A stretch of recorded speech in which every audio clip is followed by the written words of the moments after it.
বিরল এক মহাজাগতিক দৃশ্যের সাক্ষী হলো ইউরোপ। বুধবার স্পেন, আইসল্যান্ড ও গ্রিনল্যান্ডের আকাশে দেখা মিলল বিরল পূর্ণগ্রাস সূর্যগ্রহণের।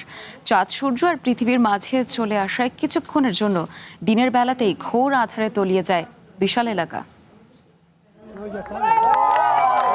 বছরের সবচেয়ে বড় মহাজাগতিক ঘটনা পূর্ণগ্রাস সূর্যগ্রহণ আলোকিত ও মুগ্ধ করেছে ইউরোপবাসীকে। ১০০ বছরে প্রথমবারের মতো পূর্ণগ্রাস সূর্যগ্রহণের সাক্ষী হলো স্পেন। মহাকাশ গবেষণা সংস্থা নাসার মতে, চাঁদ যখন সূর্য ও পৃথিবীর মাঝখানে চলে আসে এবং সূর্যের আলো পুরোপুরি বাধাগ্রস্ত হয়, তখনই ঘটে পূর্ণগ্রাস সূর্যগ্রহণ।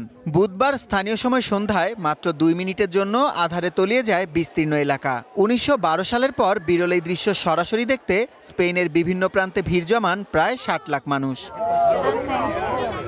চাঁদ যখন সূর্যকে পুরোপুরি ঢেকে ফেলে, তখন স্পষ্ট হয়ে ওঠে সূর্যের বাইরের অংশ, যা করোনা নামে পরিচিত।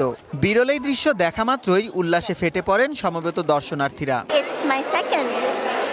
জীবনের দ্বিতীয়বারের মতো সূর্যগ্রহণ দেখলাম। ছোটবেলায় ফিলিপিন্সে প্রথমবার আংশিক গ্রহণ দেখেছিলাম, সেই থেকেই দেখার খুব ইচ্ছে ছিল। এবার প্রায় পূর্ণগ্রাস দেখলাম, অনুভূতিটাই আলাদা। স্পেনের পর পূর্ণগ্রাস সূর্যগ্রহণ দেখা যায় উত্তর ইউরোপের দেশ আইসল্যান্ডে।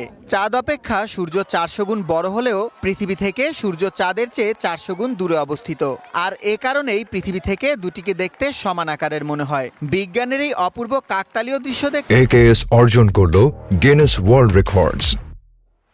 AKS আইসল্যান্ডের রাজধানী রেইকিয়াভিকে বৃষ্টি উপেক্ষা করেই জমে ওঠে হাজার হাজার মানুষের ভিড়।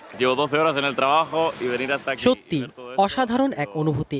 এমন দৃশ্য আমি আগে কখনোই দেখিনি। হঠাৎ করেই পুরো চারপাশ অন্ধকার হয়ে গেল, আবার একটু পরই আলো ফুটে উঠল। দারুণ সুন্দর একটি মুহূর্ত।